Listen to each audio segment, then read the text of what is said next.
Tekrardan merhabalar. Bu videoda eski toplumlardaki kadın-şeytan ilişkisinden bahsedeceğim. Şeytan yılan kadın ilişkisi pek çok toplumda mitolojik bir olgudur ve toplumlarda önemli bir yere sahiptir. Mitolojilere bakıldığında ilk olarak tanrılar ile yılanların yani şeytanların mücadelesi söz konusudur. Bu konuda Re ile Apophis, Sümer tanrısı Ninurta ile Asak, Marduk ile Tiamat, Hitit fırtına tanrısı ile yılan arasındaki mücadeleler önemlidir. Bu mücadelenin sonunda zafer tanrıların olmuştur.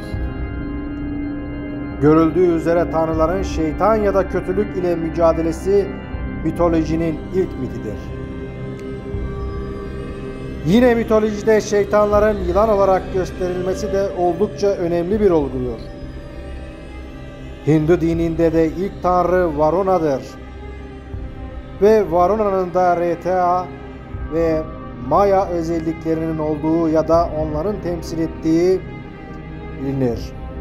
Kötü mayalar, hileler ve büyüler özellikle yılan ve şeytanın türde dönüşüm büyüleridir. Felsefi maya kavramı kozmik yanılsama yani büyüsel ve şeytani dönüşüm düşüncesi olarak görülür. Ve Tanrı Varuna, yılan ahi ve Vajra ile özdeşleştirilir.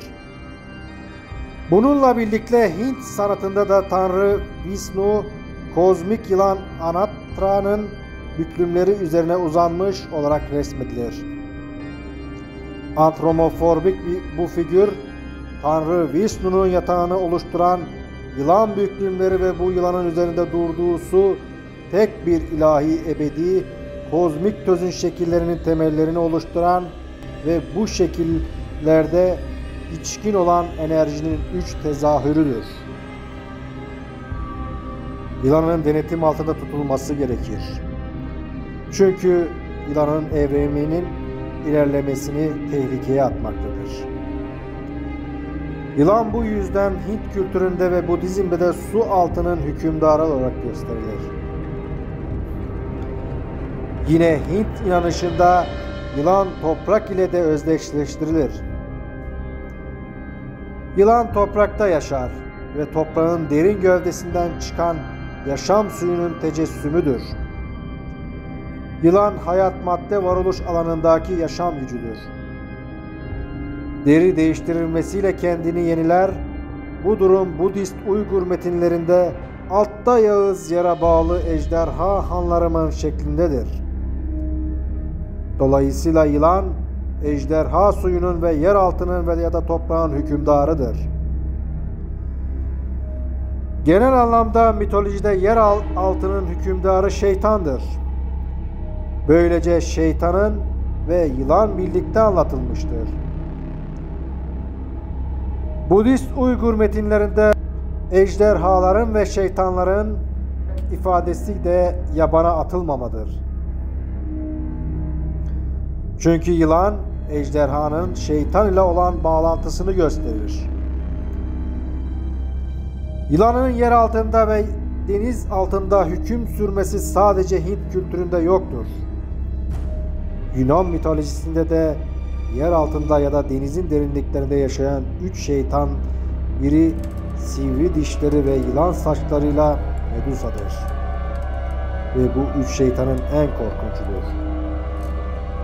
Hint kültürünün reforme edilmiş inancı olan Budizm'de de yılanın kozmik görevi devam eder. Bu konuda Budist Uygur metinlerinde dört yılan bir dizen tuzu durmuş gibi kendi esasıyla farklı olsa bir yere yükselirler. Bir yerden inerler cümlesindeki dört yılan ifadesi dünyanın ya da evrenin oluşumunu sağlayan dört unsura işaret eder. Yılan kozmik suyun üzerinde oturmaktadır. Yani yılan bazı toplumlarda kendi kuyruğunu yutan ve dünyayı çevreleyen ikircikli bir mitsel motif ve kaos olarak da kabul edilir. Yılan ölümsüzdür. Çünkü sürekli yeniden doğar ve doğurganlık, bilgi ve ölümsüzlük ihsan eder. Bununla birlikte biz biliyoruz ki Hint kültüründe yılan toprakla birlikte doğurganlığı, devamlılığı simgeler. Yine yılan baharı ve buna bağlı olarak doğumu ya da yeniden doğumu ve ölümsüzlüğü temsil eder. Dolayısıyla yılan özellikle doğurganlığı nedeniyle şeytan ile özdeşleştirilir. Kadın da doğurgan bir varlıktır. Daha doğrusu hayatın devam etmesini de o sağlar. Şeytan ile yılan doğurganlık nedeniyle özdeşleştiğine göre kadın da doğurganlığıyla şeytan ve yılanla özdeşleşir. Çünkü kadın doğurganlığıyla doğum ölüm döngüsünün devamlılığını sağlamaktadır. Yani kadın yüzünden hayat devam eder. Çince Nuren, kadın bütün şeytani unsurların kaynağı olarak gösterilir. Kadın bir kobradır ve zehiriyle erkekleri zehirler ve onların yanıp kavrulmasına yol açar.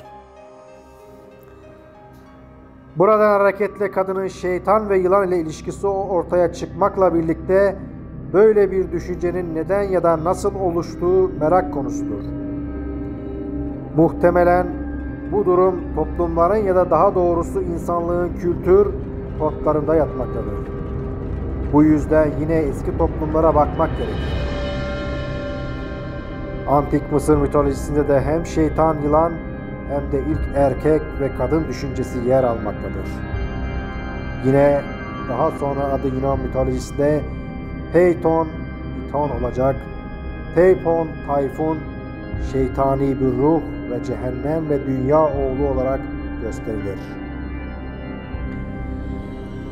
Yine Mısır mitolojisinde Osiris ile Iris de Adem ve Havva'dan başkası değildir.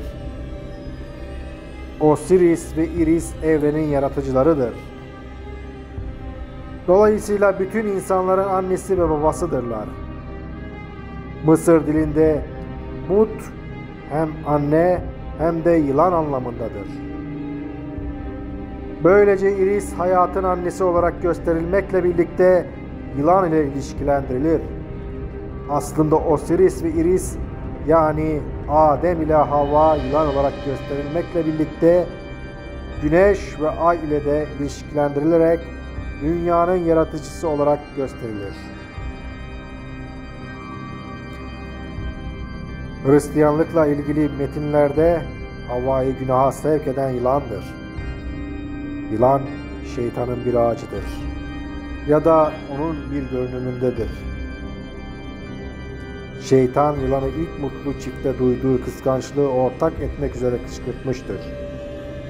Bu durum cinselliğe düşüşü de gösterir. Yılan meyveye kendi kötülüğünün tüm günahların kökeni ve başlangıcı olan şehvetin zehrini aşılamıştır. Yılan vücudu ve ihtirasın yılan olarak gösterilmesi düşüncesi Budist Uygur metninde de oldukça açık bir şekilde yer almaktadır. Hükümdara yılan insan dili ile "Ey hükümdarım, ben sizin önceki Çizi adlı eşinizim. Önceden ben sizinle mutluyken de bu kutsal sarayın içinde ve dışındaki topluluk, uzaktaki ve yakındaki hürmet eden kim var ise onların tamamıyla kıskançlık ve öfke duydum. Zehirli ıstırap çektiren gönlüm ile ağrı gelmiş bir ateş gibi ok gibi olup pek çok kişiyi zarara uğrattım. Ve ölüm geldiğinde o kötü hareketinin cezasından dolayı bunun gibi korkunç, zehirli yılan, vücutlu canlı olarak doğdum. Aslında burada her şey açıktır.